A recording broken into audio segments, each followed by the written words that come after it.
Welcome to From the Mezzanine, a motion picture podcast. We are two guys from the Midwest who have a passion for all things film and TV. We are not professional reviewers.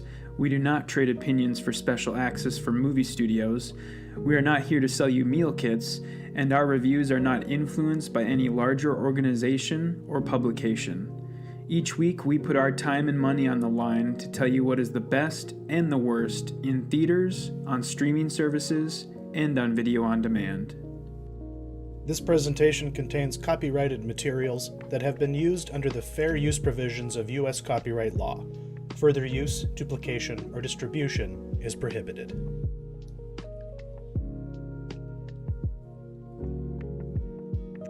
And welcome everybody to From the Mezzanine. I'm Chuck. I'm Matt. And tonight we're going to be getting into so much stuff we really can't list it off one for one, but there was a lot of stuff on streaming. Matt got to see Licorice Pizza in the theaters, and we both, one way or another, watched Matrix Resurrections. But to get us started, what was the question from last week that we closed the show with? Yeah, so last week's parting question was, do you force yourself to finish movies or TV shows even when you don't like them or no longer enjoy them? And as kind of a follow-up to that, does a greater investment of time sway your opinion on that?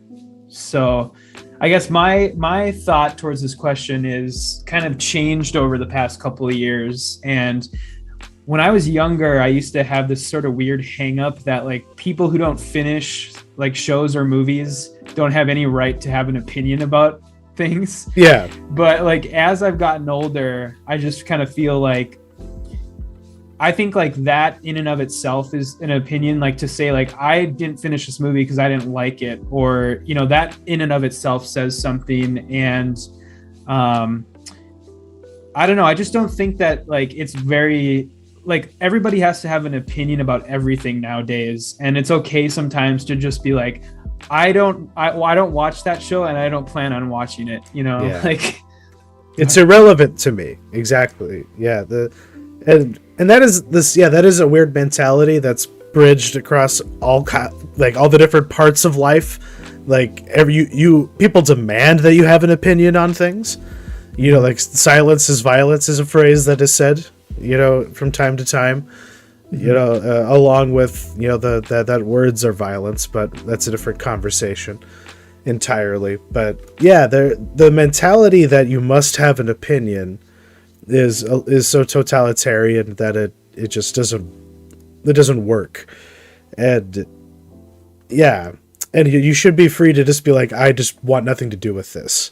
And when I looked at everything that had come out, you know, in the last year on, you know, TV and in theaters, because we're working on the next show a little bit ahead of time, compiling some lists, and it just occurred to me, I barely watch even a fraction of what's out there. Like, I'm barely at like 5% of what is actually out there, because there's just so much garbage. Yeah. And like there was a time where I was very completionist, because for a stretch there, cable TV was just churning out good shit. Everything was at least worth your time because there really wasn't much else to do, you know, as far as, you know, like what you could watch. You know, the boom hadn't quite exploded, you know, and I'm not a big reality TV guy either, you know, for that matter. And it just got a little apparent even this year that I'm a very selective person the way it is. Yeah. And based on like that, even that, it's like, if the first episode doesn't get me, I don't watch it. I watched one episode of like The Wheel of Time and I was done with it.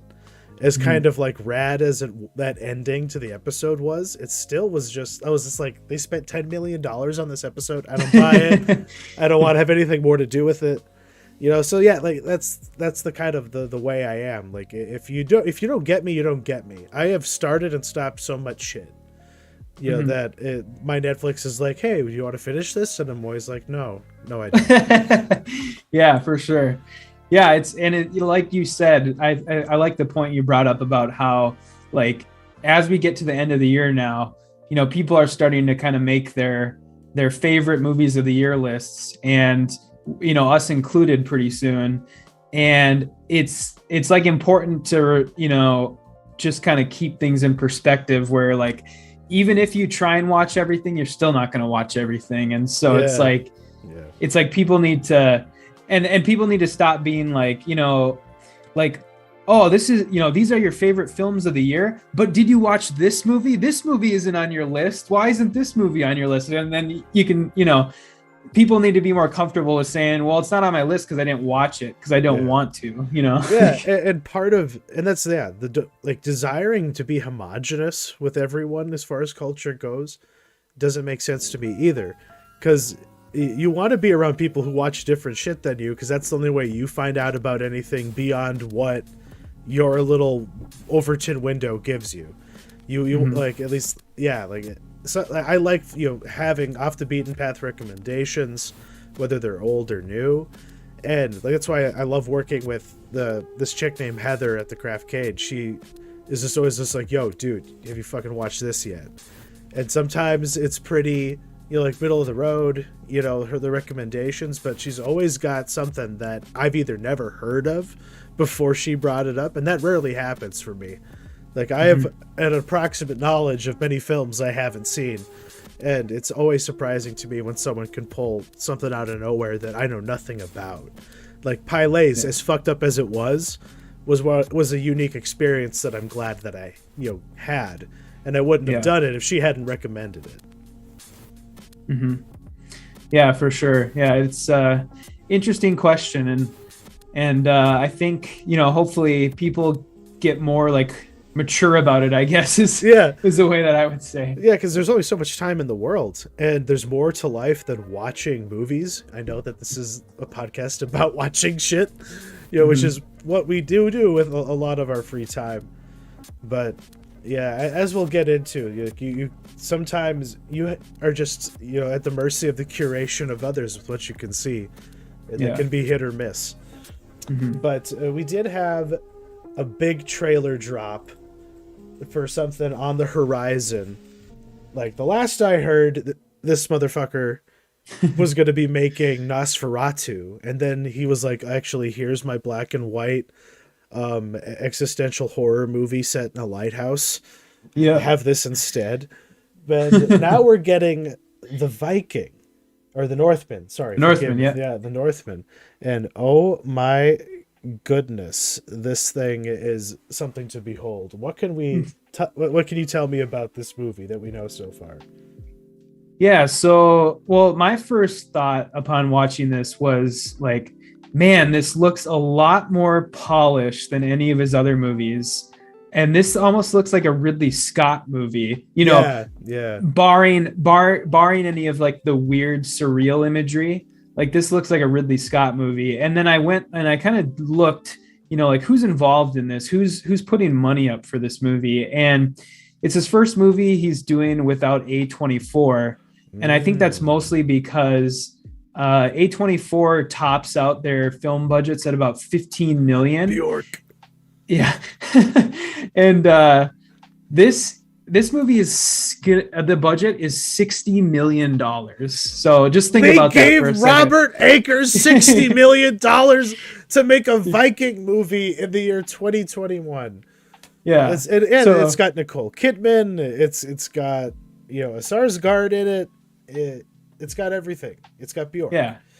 And like, it's so interesting because, I mean, the Lighthouse, I looked it up earlier, Lighthouse budget was $11 million.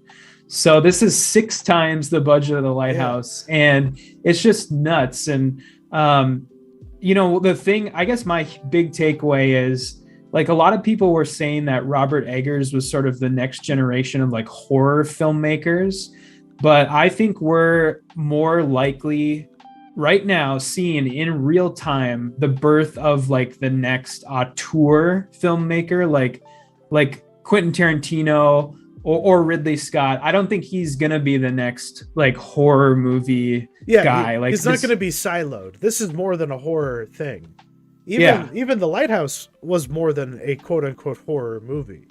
And arguably so is even, the witch. And I'm glad that he, is obviously he's trying to accomplish more. And this, is a big step up. You're totally right about that. It has a level of polish and scale that was just not there in his two very intimate, tight experiences. And this looks like it's a classic Scandinavian trope, I know, of like a Viking coming home to like claim some sort of revenge or birthright. But this is literally just the first story arc of Northlanders based on what I've seen. If you've ever read that Brian K. Vaughan, Vertigo series. Oh no, I haven't. Yeah, it's really fucking good, and Okay. this just rings of that. It's like a unofficial adaptation of that. It's Robert Eggers taking that framework and that aesthetic, and just doing his own fucking wild shit with it. And it's from what I understand, the movie it's Hamlet, right? Is that what it is? It probably I think so. Oh my god. Okay. Yeah. I think that's how he's described it before. Is Viking Hamlet, basically. Okay. Because I have done no research. Okay. I'm purely just working off of supposition here. Okay. Yeah. It's some I think it's Hamlet, but yeah, I know for that a would fact make it's sense. some That would make it's sense. some Shakespeare like a variation or something. But well, there you go. Yeah. But yeah, I'm very, very much looking forward to this. And yeah, it's going to be, I bet, I really hope this happens, but I bet they're going to put this in IMAX and it's going to be fucking insane. Like, oh, that would blow my fucking mind. Yeah. Like, it's part of the tragedy of of the downfall of Shane Carruth. Cause like, that's the kind of filmmaker, like that kind of modern auteur, that totalitarian, great new voice guy like Shane Carruth and Robert Eggers, like they were very consistent in like taking a long time, but being really deliberate and unique in what they did. And like, can you imagine Shane Carruth on an IMAX screen? Because we'll never get to see, the Modern Ocean, whatever that was going to be, because like I remember that. Like there was a lot of hype behind that. The casting was announced. They had started filming, supposedly. You can never trust such reports in this day and age. But he's gonna be a great what if filmmaker for me. But goddamn, like I can't imagine seeing a Robert Eggers movie on IMAX. It would give me a panic attack. Yeah, can't wait. Yeah, and there's a lot of other. HBO Max dropped this like super cut hype trailer for their 2022 lineup, and oh my goodness, I don't know what half of this shit is, and some of it I'm already kind of been exposed to, like the flight attendant. I watched that first season for some reason, and I don't want to watch any more of it. So why did they make more? But then, the gemstones are back, baby. What else stood out to you? Yeah, so to me, that Gilded Age, I'm not really interested in it, but that's the new show from the guy who did Downton Abbey. Okay, yeah. But what I'm interested in, I'm definitely interested in that Lakers show about the Lakers with John C. Reilly. That'll be fun. That'll be really fun. And then there was a show that was called The White House Plumbers. Yeah, dude, I was gonna bring that one up. And that's from most of the people who worked on Veep are doing that. No, that looks like it's gonna be fun. Yeah, that'll be great. And then I guess the only other thing, I mean, there's a lot of stuff in here that I'm gonna watch definitely, but they did a staircase series. Yeah, that's so weird, like a dramatization of it. Wasn't that like a Netflix documentary? Well, it was the Netflix. All they did was like remaster it and add some new content to something that was an HBO documentary initially. Oh, okay. So Interesting. so HBO is now making their documentary into a series that looks Jeez. yeah, it's yeah, it's like what the fuck. um, but yeah, and then the only other thing that really like made me kind of made my eyes just kind of widen was Love and Death. And that is you only see one quick shot of it in the trailer of Elizabeth Olsen, Hmm. and I looked into the show, and it's the new show from David E. Kelly. And do you know who Joe Bob Briggs is? Yes. Like the he Yes. What the he fuck? him and David E. Kelly wrote this show. Like Joe Bob Briggs, the guy who hosts the Last Drive-In, like the Yeah. movie host guy, he Yeah. wrote this with David E. Kelly. So it's like what? Yeah. Cool. All right. Yeah, I didn't see Yeah. that one fucking coming. Jesus Christ. And it's described there's not much about it, but it's described as two small town church going couples enjoy family life in small town Texas until someone picks up an axe. So Metal. yeah, Metal. that's all there. You know, oh god damn. That's gonna be good. Yeah. Oh Jesus Christ. Yeah, I'm excited. But anything jump out to you other than those, or I'm just really disappointed that there's more Game of Thrones content. They wasted money on that. That's all I'm gonna say. Matt Smith, Matt Smith and Game of Thrones shit just means nothing to me. I'm obviously hyped for Raised by Wolves season 2 because I'm just really into what that show is about and how much it doesn't explain. Like there's a YouTuber named Alt Shift X who does really intense analysis videos of stuff like Game of Thrones, but he did one on the first season of Raised by Wolves, and there's so much background shit that is not spelled out. Like you need to research it to understand kind of what is going on as far as because the whole show takes place in an alternate reality where a different religion that did exist overcomes Christianity. That's what the Mithraic faith is. It really was something. And I don't know. I hope that they actually, kind of put a little bit more of that into the show, but I guess we'll just have to see. But really into what that is going to be doing. His Dark Materials is a show that I didn't finish. I guess, or no, I did. Unless is there a second season out? Not, yeah, I haven't seen just one. There's just one. Okay, I think there's just one. Yeah. Yeah, because I know I watched one, and I never read the books as a kid. Don't really have a great affection for it or anything, but I was a little impressed with it. Just as far as kids, young adult fantasy goes. Mm-hmm. So I might be interested in seeing more of that. But otherwise, yeah, don't really give a shit about a lot of what they had in there. But yeah, I'll have to maybe spend more time looking at it so I can pick them out. But that Lakers series is gonna live in infamy because I'm just not sure how substantive it's gonna be. It looks a little bit hokey, but we'll have to see, I guess. Yeah, it kind of looks like a Adam McKay series, but it's not. It doesn't have anything to do with him, from what I understand. So. Yeah, he's just the name.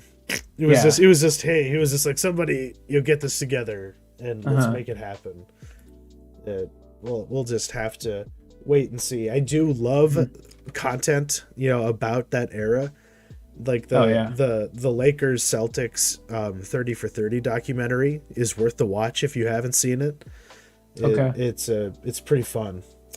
But moving on from that, Licorice Pizza finally came out after a little bit of a delay, and you were able to go see it on the day that I was marooned and washburned by the blizzard.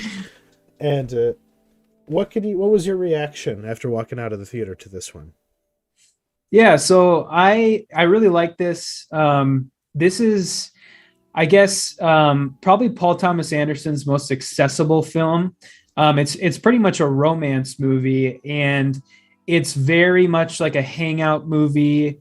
It's a lot of like vignettes and like putting characters in like these little scenarios, and it's very like there's really no plot. It's just a lot of people hanging out, but it's sort of like Inherent Vice. That's what I would say. It's like the closest movie of his that it's to, but it's more like it's a little bit more comprehensible than Inherent Vice. I love that movie though. It's one of my favorite movies. But there is this kind of an emotional core to this one that makes it more coherent then. Yeah, exactly. Yeah, it's a love story, and that's where it kind of goes, and it's kind of the will they or won't they type of situation, and which actually in some parts works against it, because there is a little, especially towards the end, there's a little bit of some plot contrivances that are like not typical for PTA, where it's like, oh man, this is really like kind of hokey, or this is kind of like rushed, because you obviously needed some sort of plot device to kick off the finale, or to give the finale something to resolve, basically. Yeah. But it still is really good. I mean, it's still an incredible movie, and the cameos are like amazing. Like Sean Penn there plays like this like daredevil movie star who's like obsessed with this stunt that he did on one of his older movies. And then Bradley Cooper shows up as real life film producer John Peters, and he's just like coked out of his mind, and it's really, really good, and I would highly recommend it. And I mean, just the only thing I would say about it is I just really don't like a lot of the criticism that's been leveled at the movie online about the people sort of unfairly coming at the movie for its depiction of like an underage, like the romance between it's basically a romance between a 25-year-old and a 15-year-old. Yeah. And the movie doesn't pass judgment on that fact. Like, it's just the way it is. And the movie never says like, this is good or this is bad, but there's all these people who are basing like entire reviews on that fact, and basing like entire negative reviews. And it's just like, it's like, get your fucking self-righteous shit out of here. And like, it's just like, if like the movie doesn't pass any sort of judgment on it, it's never like, it never acknowledges the fact like in a positive light or anything like that. So like a movie depicting something that just is not cause for like having to comment on it, if that makes sense. Yeah. It's strange that a culture this permissive can be so prudish sometimes. It's because, I don't know, there is a strange epidemic of like older women in authority positions, just like men in authority positions sometimes take advantage of the dynamic with a like student in like a school setting. Like that's something that pops up in the news all the fucking time these days. So I can understand that some people are just repulsed by the notion, because so many women have gone to jail for doing it, but like you say, like what you said about it, like something that is simply for the sake of the film you're seeing is it's not worth a comment. You should just take it for what it is, and just move on with your life. But there is this, you got to get your social credit score up. You got to, basically you have to say the right things about the right, about the wrong thing. You know what I mean? Like, you have to say the right things about the right things.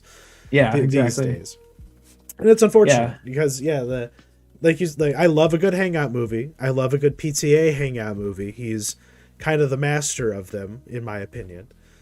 And I just look forward to this, regardless of, I haven't read any of the reviews for it. I rarely read reviews to anything these days. There isn't a lot of perspective that I value, unless it's someone like Rex Reed, because he's just a vile human being, and I love everything that he says.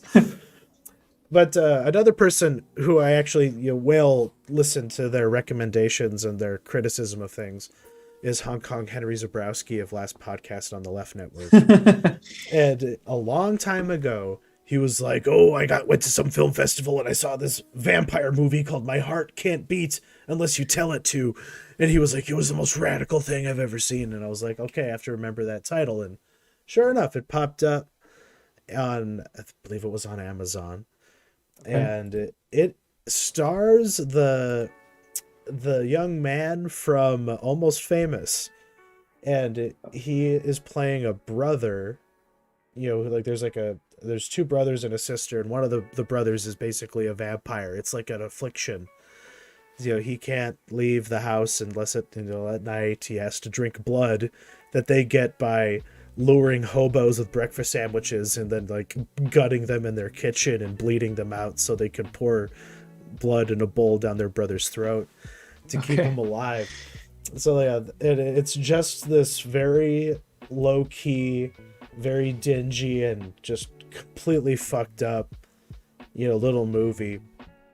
And it's, just kind of a, allegory for, familial, duty, and how it can, just become this. It's basically about being a thrall, like you're a vampire's thrall, or you're a thrall to, a woman you're hopelessly in love with, or like enthralled to your duty and devotion to your family members, and what you sacrifice and what you commit in order to put that first before all things, even if it means not killing innocent people just for the sake of feeding him. But it's worth a watch. It is very simple, but it's very effective, and they trust the audience to just go along with it. There's no exposition in this movie at all. Things just happen. And it's a very well-made movie. I recommend it. Okay. Is this like a first-time director? Or? I believe so, yes. They've done some shorts and stuff like that, but this was their first major credit. I forget what their name was. Let me just double-check that. Yeah. This was on Amazon, you said? Yes. Okay.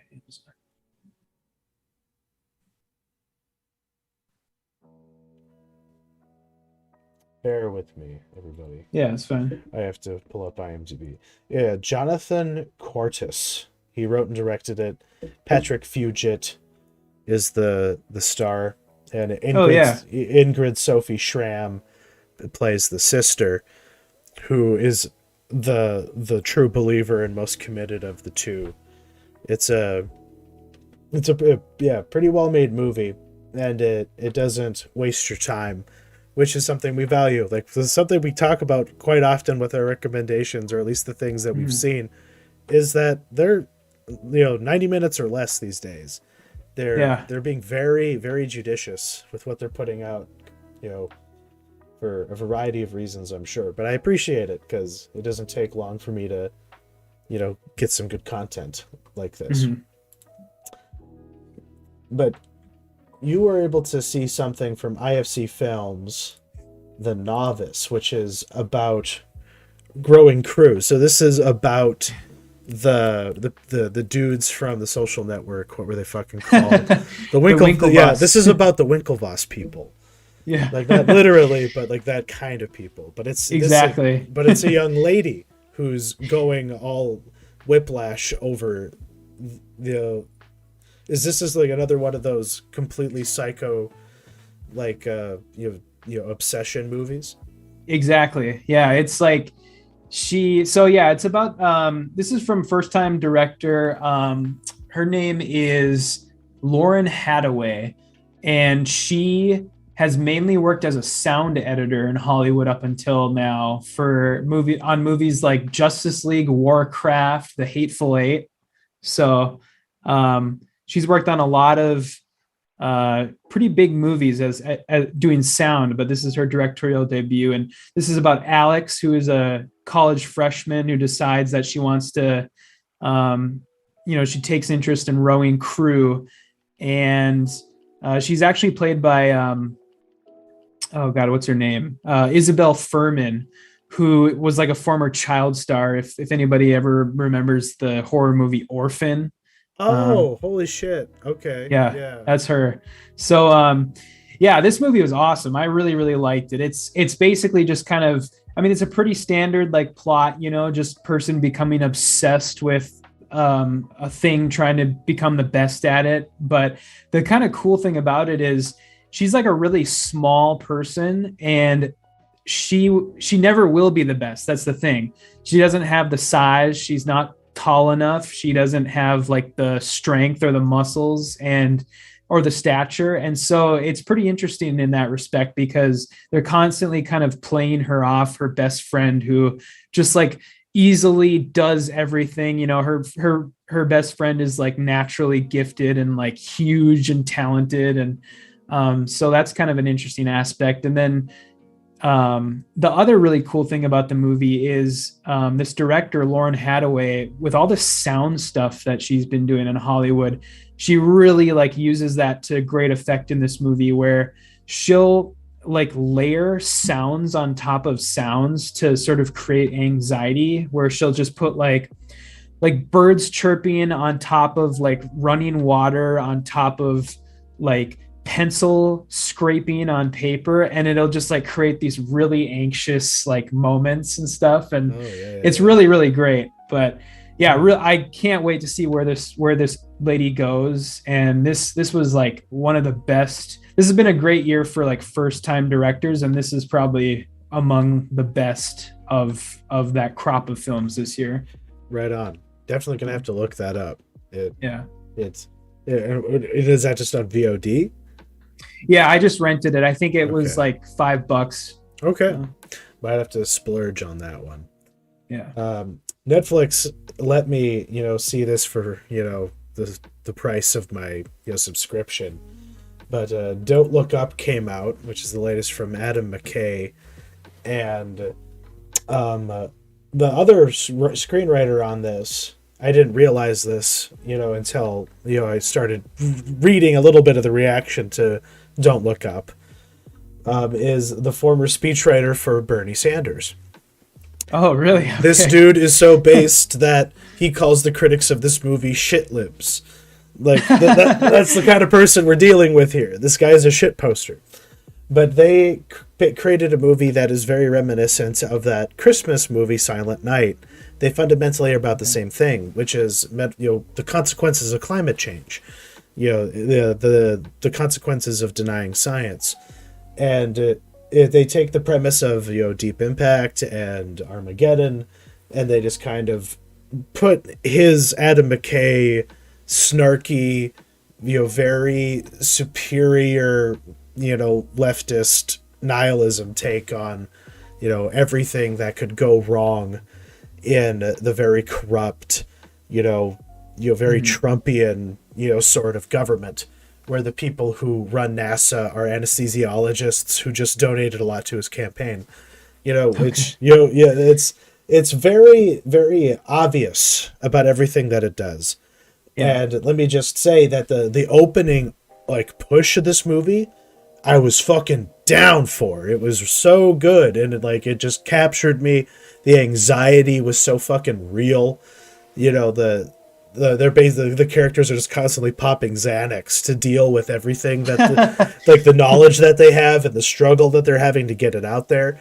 Meryl Streep is very hit or miss, but she's given a lot of scenery to chew. She's playing this like reality TV star who show host, Trump, female Trump sort of analog, who has a son as her chief of staff. That's Jonah Hill's character, and he's insufferable and unfunny and lame, and I don't know why he's in this movie.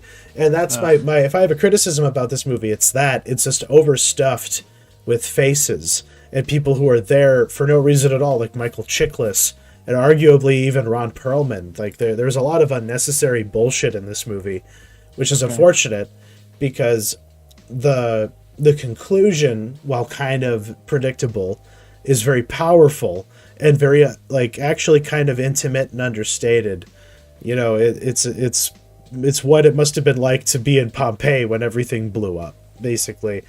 It's egalitarian cataclysm. That's why it's something that is imminent and obvious, and that's like something that I know that other critics have, struggled with as far as the metaphors are concerned, the allegory, of specifically being climate change, because it also could be applied to everything from, COVID to, any sort of, fear-based, like narrative, like the war on terror or the war on drugs, where you have science marshaled for corporate interests.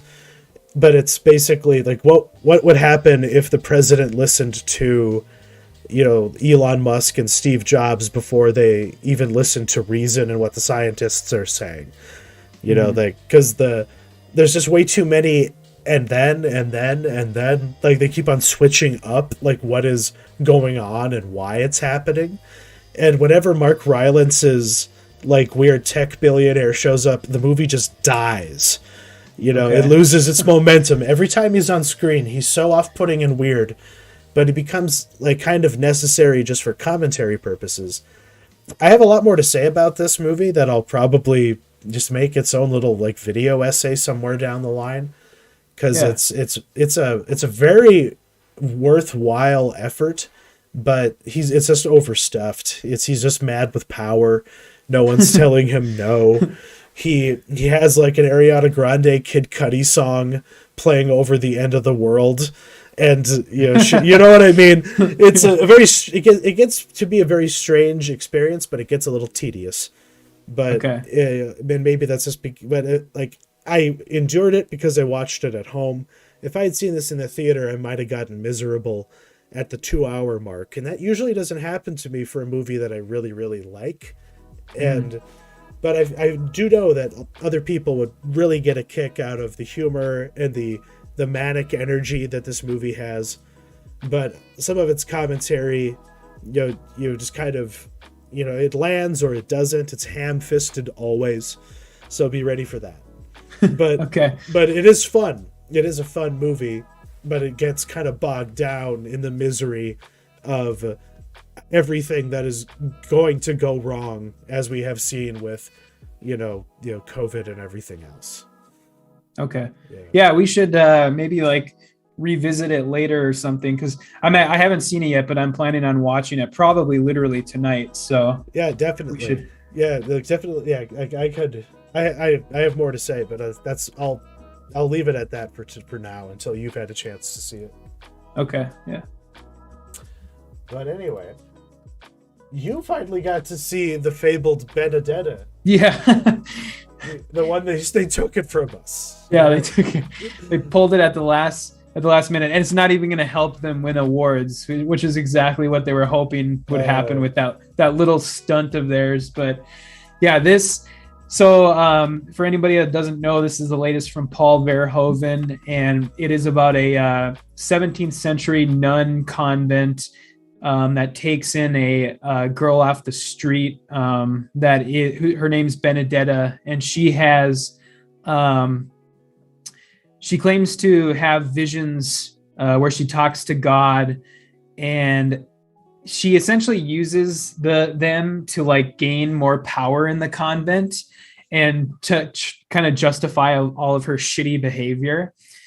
And this movie is like so, I'm not really like religious, but this movie is like so blasphemous and like so like it is so extreme. And like this is Paul Verhoeven like notched up to 11, like trying to fuck with people, trying to shock and awe, and like it's a little too crazy to be taken seriously sometimes, because he's trying to kind of frame this this takedown of organized religion, specifically like the Catholic Church, around all of this crazy imagery.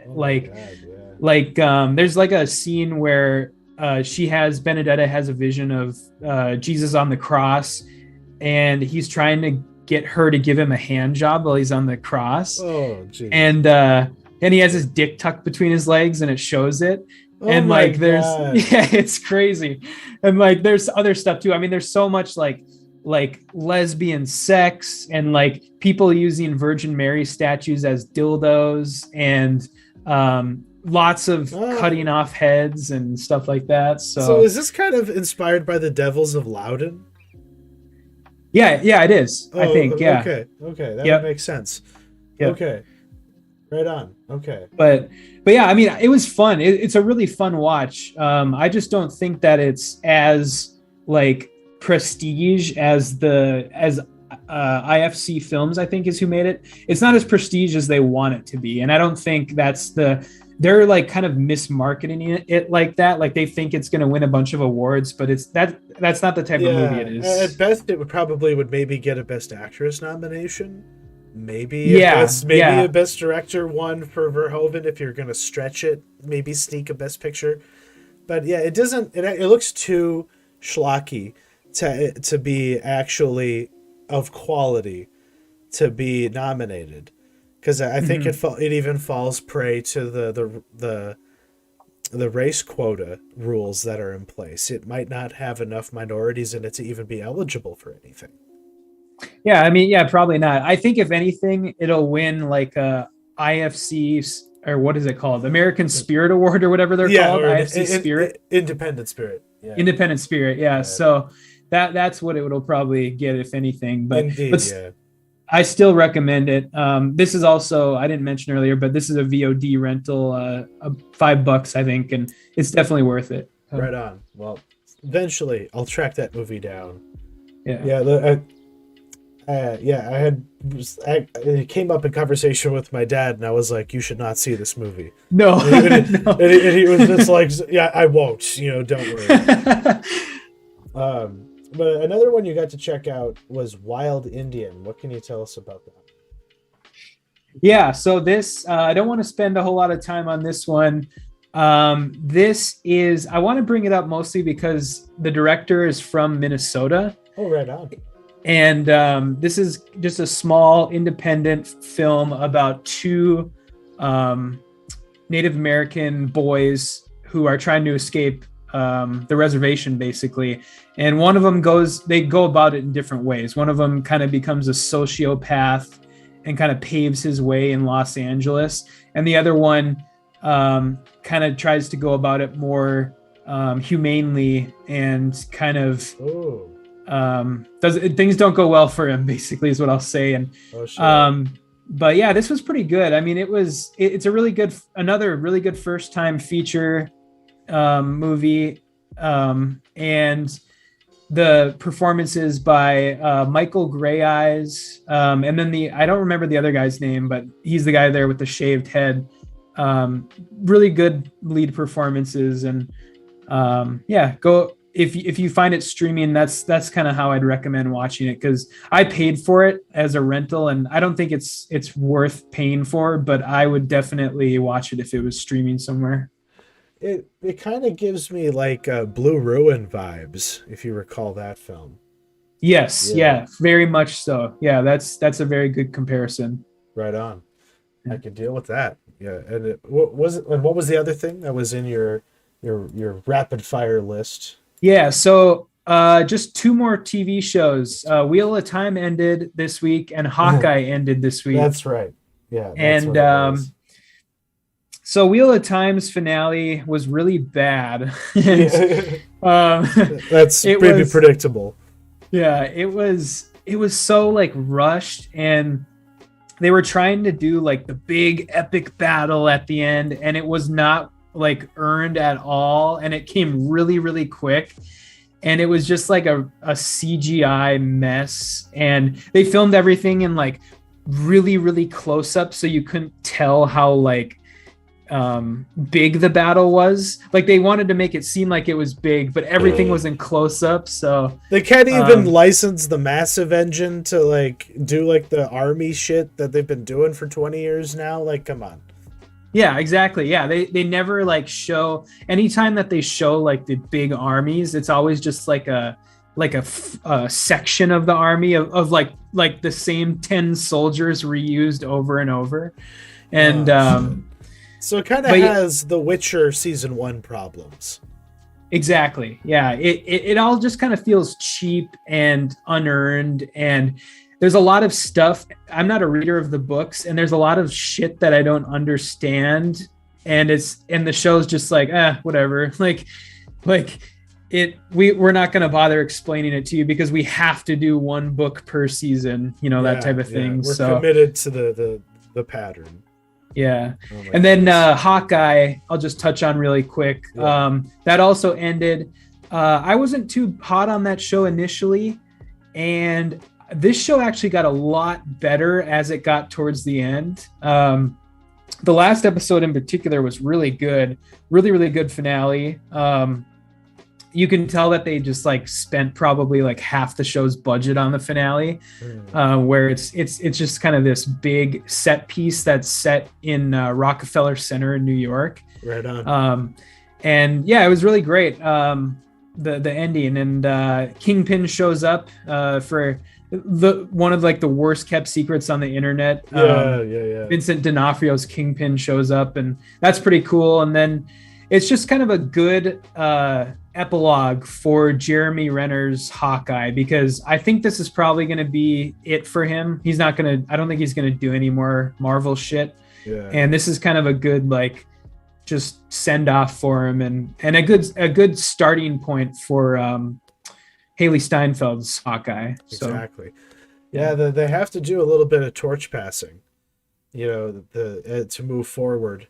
But I do find it interesting with the inclusion of spoiler alert for Spider-Man No Way Home, but Daredevil is now in the MCU, and out obviously, so is Kingpin. So are they going to fully integrate the Netflix Marvel universe into the movies finally? Yeah, I don't know, because like, I mean, I think they're kind of going to pick and choose, honestly, like who they want to and who they don't want to, because I don't see like Jessica Jones being in there. Yeah, probably. Or like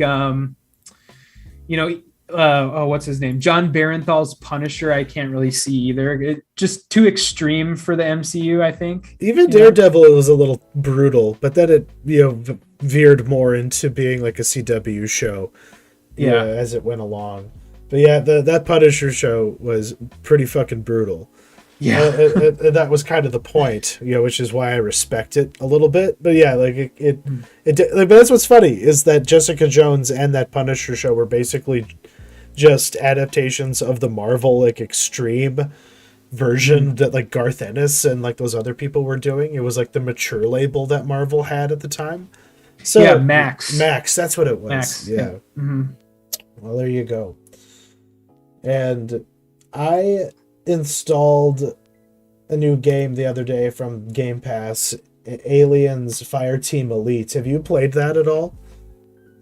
No, I haven't. That's a multiplayer game, right? Yeah, it's basically Left 4 Dead with xenomorphs. And it's pretty freaking fun. And it can get a little unforgiving at times, but it has great anxiety. There's great variety in the xenomorph waves and how they come at you and what you need to do to survive them. You can set up your turrets, but how long will they make it in the fight, and how many waves can they actually keep from getting too close to you? But it'd be a lot more fun if I had more friends to play it with. It's one of those situations. Oh, sure.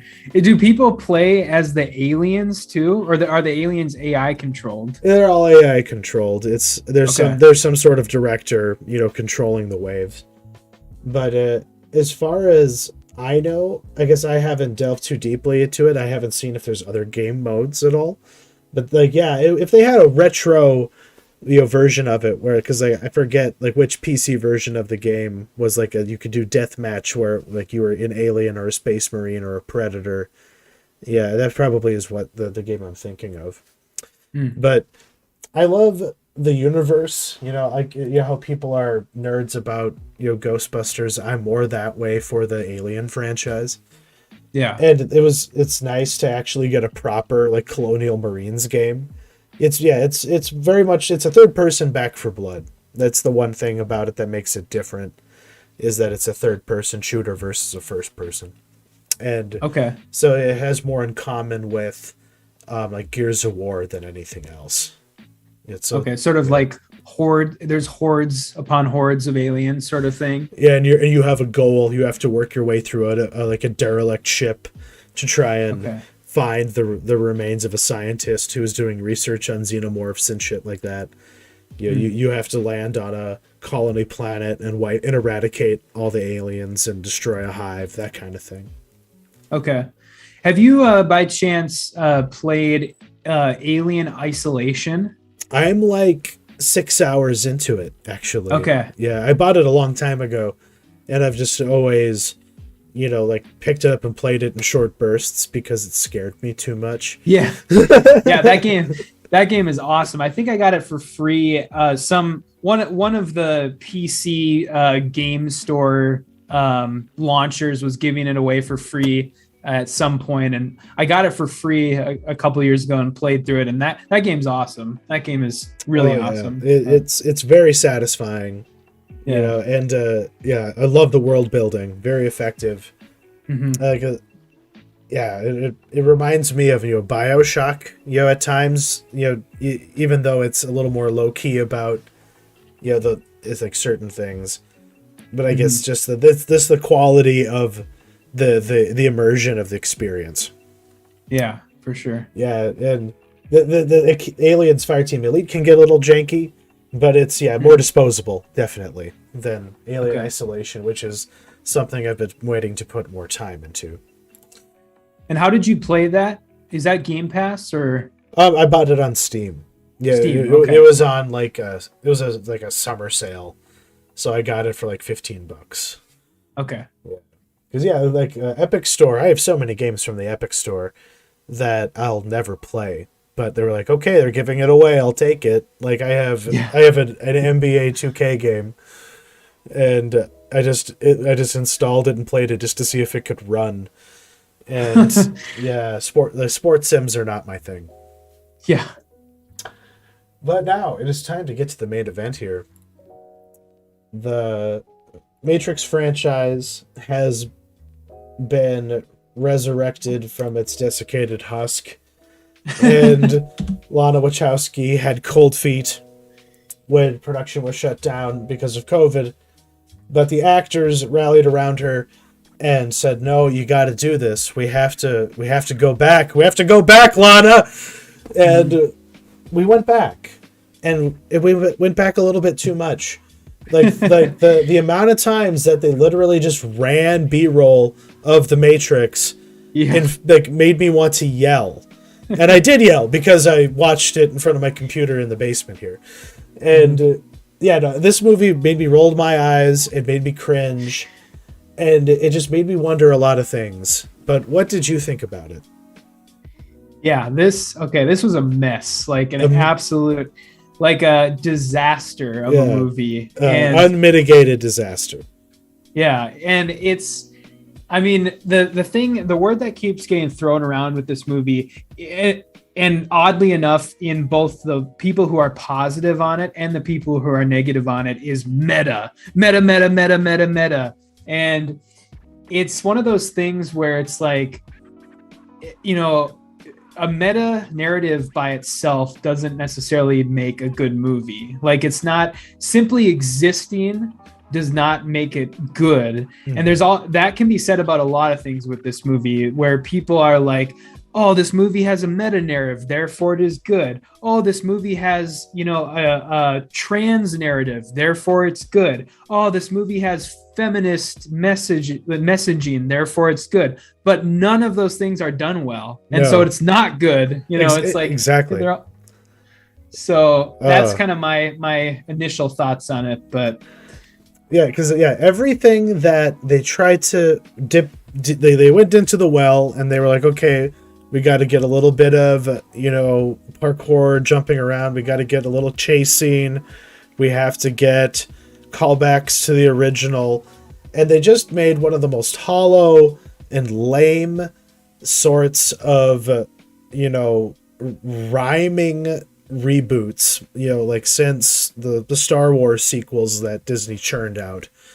This thing is just trying to rhyme with the past, but it's all off key because for some reason there's almost this resenting of the legacy that exists at all, by the filmmaker who's making the movie.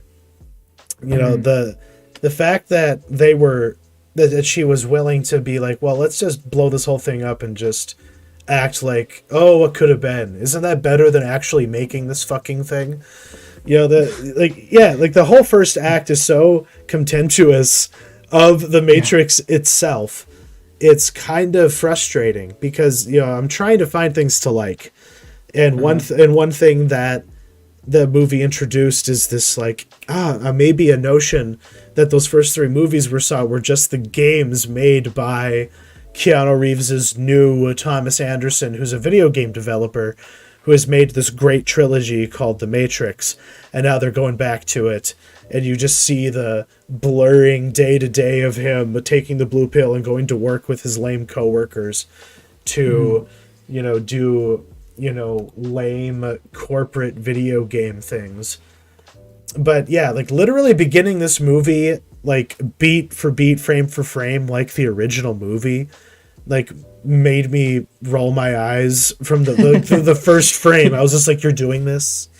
Yeah. But it's all it's modal. That's a cool tech thing that I've researched and know about.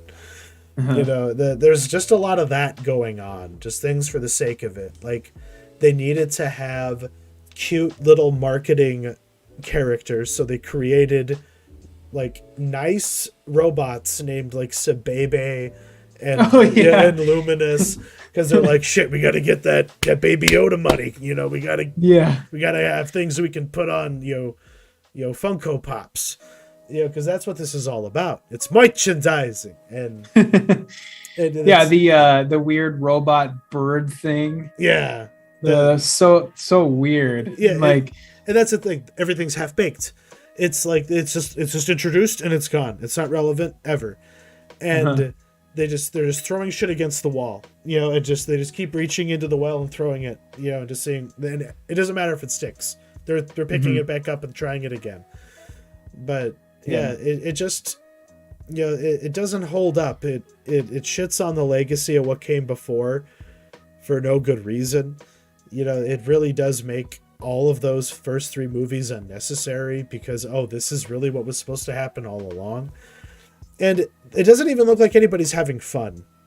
No. It misses Lawrence Fishburne, I would say.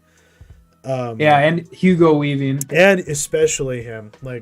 Jonathan Groff is just, it's just okay, buddy, you're just not giving me enough here. Yeah. Everybody was just half-assing it, with the exception of Neil Patrick Harris, who genuinely, I guess, was the lone person who was having fun making this movie. But what did you think? What did you think of his character?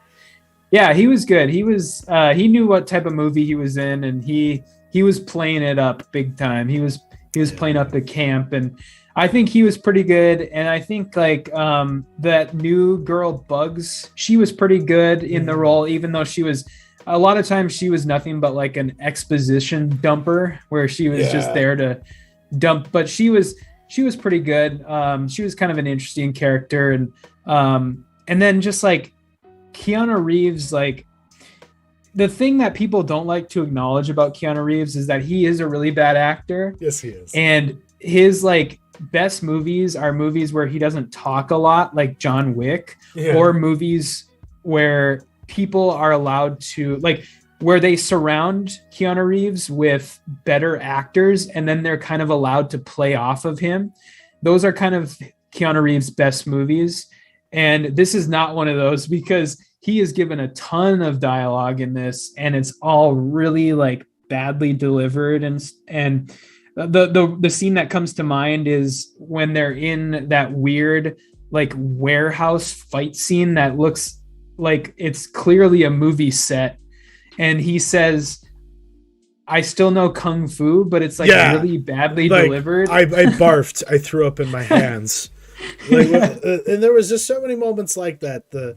Everything that Jada Pinkett Smith says in this movie made me want to die. All of the I don't know, going back and watching the first Matrix movie, what makes it work is the economy of exposition and dialogue. It's a very honed and balanced experience. And they only started, kind of bursting at the seams, starting with Reloaded and obviously with Revolutions. They really kind of like lost their focus, because that first movie is just lean and mean. It's like Jaws, and that kind of an experience. Like there's no fat, and everything is there for a reason. And there was a lot of things where I was like, why is this? And I just said that way too many times. It's like, okay, but why?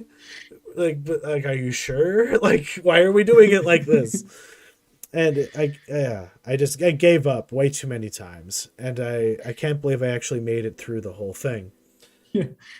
Well, let me ask you this: there's one scene in this movie that I can honestly say I kind of liked, and that's it. Okay. And that scene is where towards the end, when they're in that cafe and Neo's trying to, convince Carrie-Anne Moss to like come back. Yeah. And there's this weird, like super chaotic, like bodies flying everywhere fight scene in that cafe as Neo and Trinity are trying to touch. Do you remember that? Yes. And I thought that was kind of cool. Was like, there was some cool imagery during that scene, and all of the bodies flying everywhere and the chaos was sort of cool. Yeah, that was one of the few times where the cinematography and the direction and the effects finally worked together, because everything else is so incoherent and out of joint. And that's what I mean. Like, even Reloaded had very good clarity in its action sequences. This one is just a mess. Most of those fight scenes are garbage. They're incomprehensible. And like maybe the train sequence, is like an exception, and that little bit at the end there that you were describing. Yeah, because they obviously, I say they because it was the siblings, as it were, for so long, but this was just Lana. But they always had such a great ability to do good special effects work and usually make it. But then of course they've lost their way, like maybe after Speed Racer, unfortunately. Because this felt like Jupiter Ascending Wachowski and not Matrix Wachowski. But this was supposed to be the Matrix, but it felt a lot more like one of their weird, massive Cloud Atlas. Yeah, just incoherent and sprawling, and trying to do, its reach exceeds its grasp or whatever, and it fails far more often than it succeeds at anything. Yeah. There's so many people that were sort of integral to making those. Definitely the first movie, and then even the sequels to the first movie. There's so many people that were integral to the look and the feel of those movies that aren't involved in this one, including the fight choreographer Yu Wo Ping. He was like a martial arts Hong Kong cinema martial arts guy, and they brought him over to do all of the fight choreography on the Matrix movies, and they didn't even bother to like get a fight choreographer for this movie. It's like garbage. It's a mess. It looks like every lame like TV show fight scene. Yeah, and you're supposed to be the fucking Matrix. Like this is supposed to be the granddaddy of them all. No, it felt very pedestrian, and even for them it felt pedestrian. And I guess that does bear the question: are they gonna fucking make more? Should they make more? I don't think so. I think I don't know if the movie's doing too well as far as box office wise. And then I think people's weirdly enough, there's a lot of critics that like it, but I don't think the public reaction to it has been very good. And I don't think it's going to happen because I think everybody was already kind of running on empty, and I think the gas is kind of out now. Yeah. Yeah, because golly, like, that there was a parting question not too long ago. This is a franchise that should just be left the fuck alone. Unless they were going to be as philosophical and thoughtful as a science fiction piece as they were in the original trilogy and with the Animatrix and the comic book, releases that they had. There's good sci-fi in there, with like, very good philosophy, and and they didn't give us anything new philosophically. They didn't even bother. They didn't try and have any mysteries, and that's what kind of made, the first movie work, was the enigma, of, what Neo actually was, and, in like what was actually possible, and how much is belief and how much is prophecy, how much is programming, and yeah, this was not a thought-provoking movie for me. No. This movie was looking for clapter, and it's getting it, obviously, from the people that it, wants to signal to, but it doesn't give everybody something like those first movies did. Yeah, for sure. Yeah, it's just, I think the one thing that people keep like latching on to is this idea that like the movie was made almost like, like you said earlier, almost like begrudgingly, or like trying to insert like sort of subliminal messaging that this movie's stupid, like it shouldn't exist. And the one thing people keep latching on to is, have you seen that like screen cap that's been going around of that sign that Bugs like slides down towards the beginning of the movie? I guess I'm unsure. Yeah, I have. So basically they're just kind of grasping at straws, and it's this, I have it here. It's this. So during one of the movie's early scenes, when Bugs is, running away from the agents, she jumps off a building and she kind of slides down like a theater marquee, and the theater marquee says, "For those who love to eat shit." Like, that's what it says on the theater marquee, and people are like latching onto this like it's some like huge revelatory, like this is why this movie's genius, because the Wachowski sister never wanted to make it, and she's saying so right here, like, well, just... honey, if you didn't want to make it, why did you? Yeah, exactly. It's like, they're not gonna just hand this off to any old filmmaker to do it. Like, they were only gonna force the issue if you know what I mean, if she was gonna be the one to do it, or if I don't want to dead name her, but the other sibling, the other sister, I forget what her new name is, but I don't remember. Formerly Andy, but then their involvement is missed. Like you say, there's a lot of people that weren't involved. The guy that did the special effects of the original trilogy, I don't believe he had anything to do with this. So it just has the same smudgy, cheap look that Jupiter Ascending and Cloud Atlas had. Yeah. And they spent way too much time working on their Sense8 TV show and focusing inward on their own personal journeys. And I guess I'll segue into a discovery I made this week, on the dregs of the internet. But it's a memory hold Rolling Stone article that you can't find on the surface level internet. Like, Google won't bring it to you anymore. They'll bring you commentary on the article from at the time, from like people reacting to it, but the actual article can only be found in like the Wayback Machine. Oh, really? Okay. Yeah, but it's called the Mystery of Larry Wachowski, and it was just kind of breaking down the background, to what was going on with the Wachowski brothers between the success of the first movie and the productions of the sequels, and kind of leading up to the release of V for Vendetta in 2005.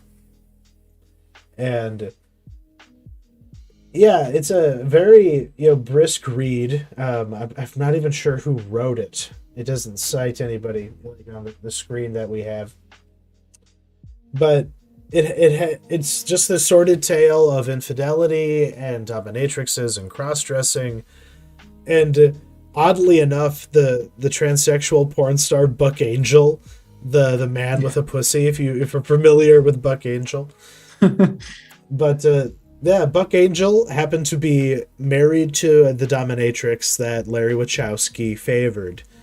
And when Larry Wachowski was working on The Matrix Reloaded and The Matrix Revolutions, they were very inwardly focused on their gender identity, very obviously based on the exploration that they were doing at the time. And it was while they were in this living in relationship with this dominatrix.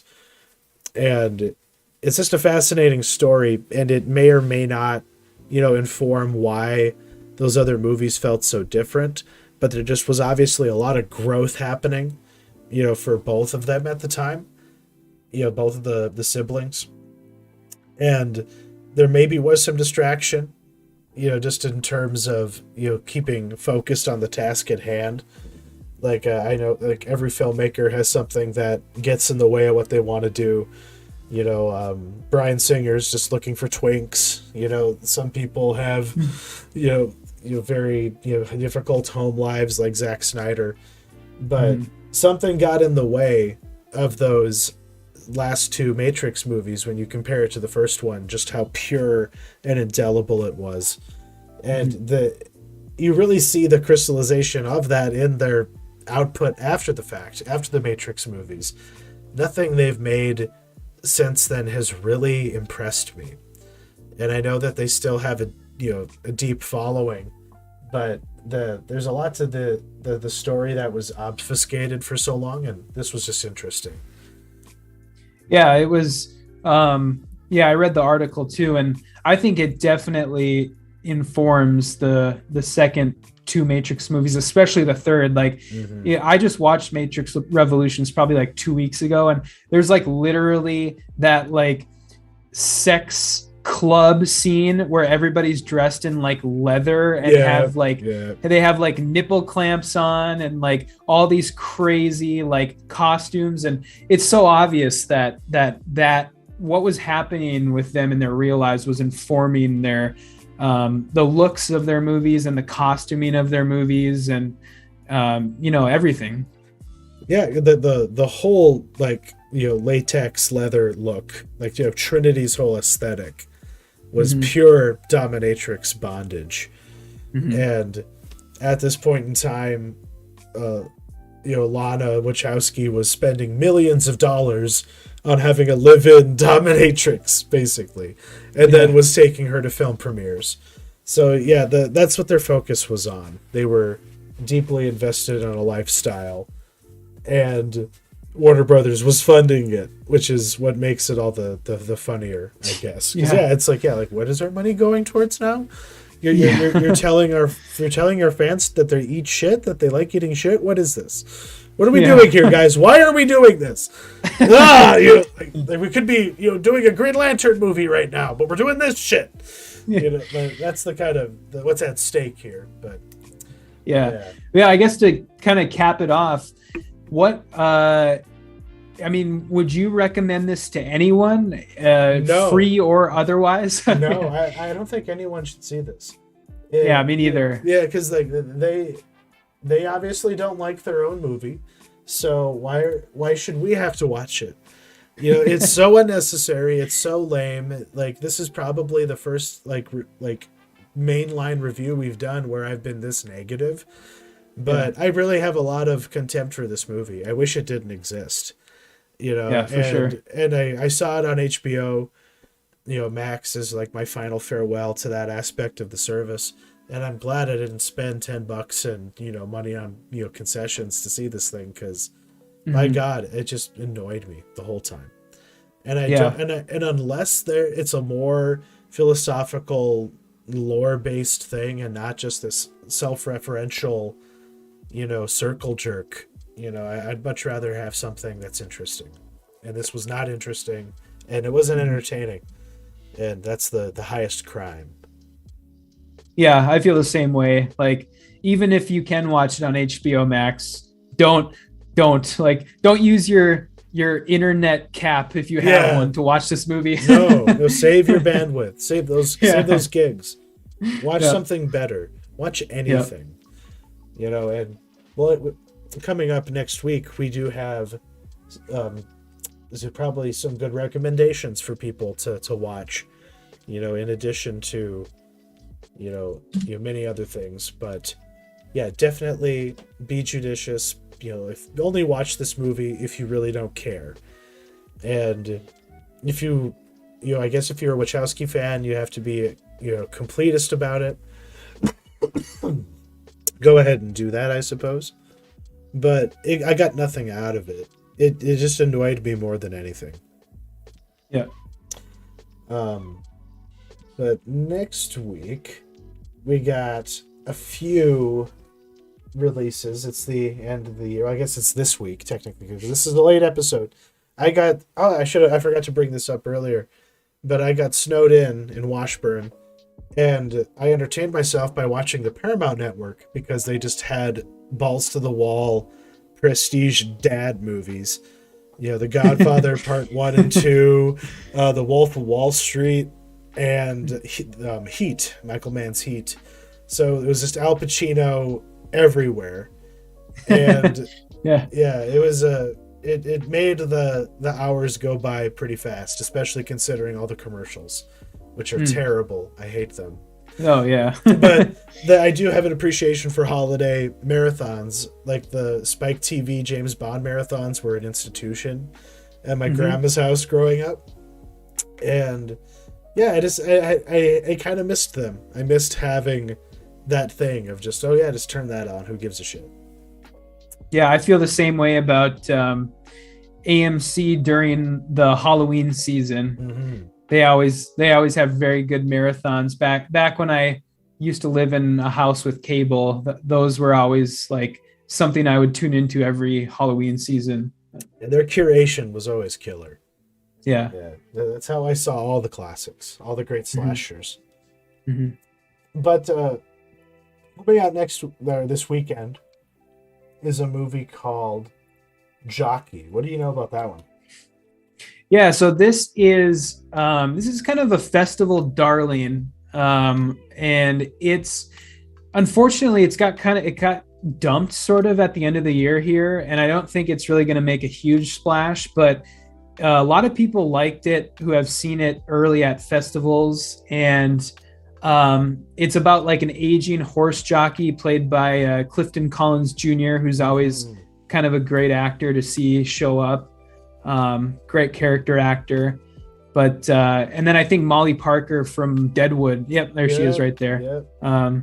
So yeah, I'm probably I might seek this one out if it appears on demand somewhere because I've heard good things. Yeah, I'm interested in it. I really liked that David Milch series, Luck. That was about horse racing, and yeah, Clifton Collins Jr. You're in good hands whenever he's on screen. So sure. That's interesting. I'm down for that. Mm-hmm. We also have a movie called The Lost Daughter from Netflix is finally coming out, and that's from Maggie Gyllenhaal.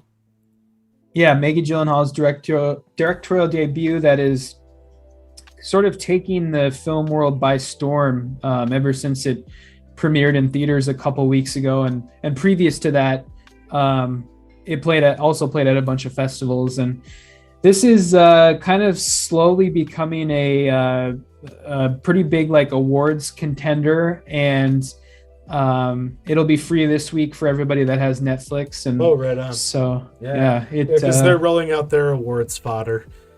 Yep, pretty much. But yeah, I'm looking forward to watching, especially for the price of a Netflix subscription. Can't beat it. You really can't. And lastly, after long last, the Book of Boba Fett is coming out, and I was really unsure what the heck this was even supposed to be. Like when the last season of of the Mandalorian ended with that, we will return with the Book of Boba Fett. I wasn't really sure what to expect from it, but it's just more Western Star Wars stuff, but I'm fucking down for that. It's just Boba taking over Jabba's, fiefdom basically, and throwing his dick around to do it. And it's just inspired. It's good use of the IP from what I can tell. And I'm excited for this. Yeah, me too. It looks great. And this is a really interesting part of the Star Wars universe, where there's no Jedis involved at all, which is always nice to see. And it literally, as we speak right now, it's going to drop in about 2 hours, the first episode. Okay, so they're still doing the slow roll. It's the Disney don't give it all to you. Yeah, it's I think it's one episode a week. The torture. On Wednesdays. So, but yeah, it looks great. And like, I really hope we get a, I mean, there haven't been any spoilers that have leaked online, surprisingly, but what I really hope that we get, especially like maybe in the first episode, is some sort of flashback episode where we get to see how he got out of the Sarlacc pit. Yeah, please. They got to give us something. That would be sweet. That would be sweet. Yeah, that would be pretty cool.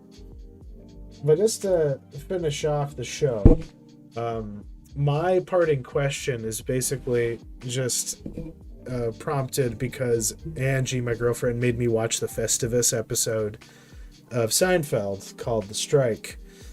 And, in addition to feats of strength, there's, an airing of grievances during Festivus, apparently.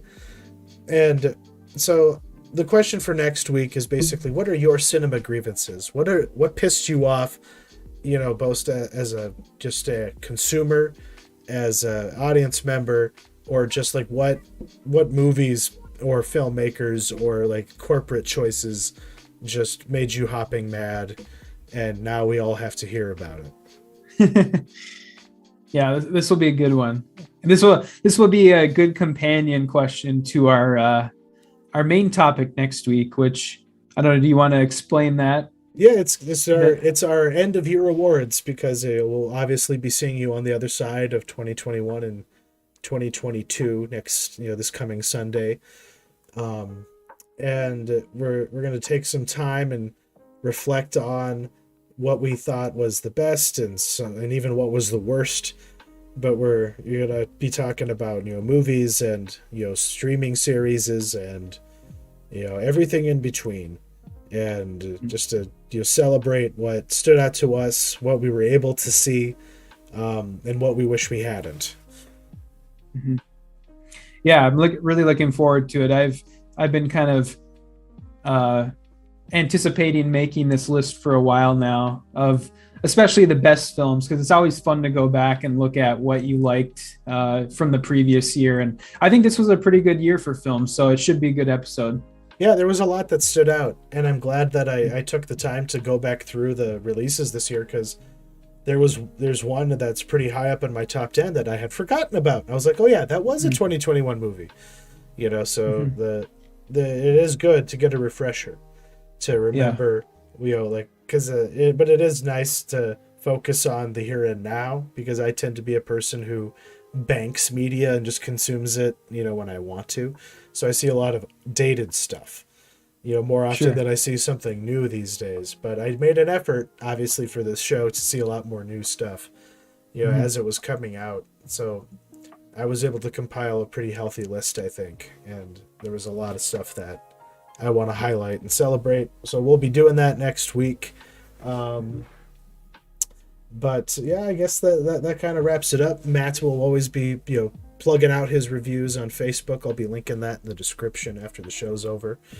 Because there's a lot to catch up on here at the end of the year, and you're going to be pretty busy, going to the theater, as the new year comes to, as the new year approaches. Yeah, for sure. Yeah. So looking forward to it, and see you next week. Yeah, see you next week. Thank you for watching.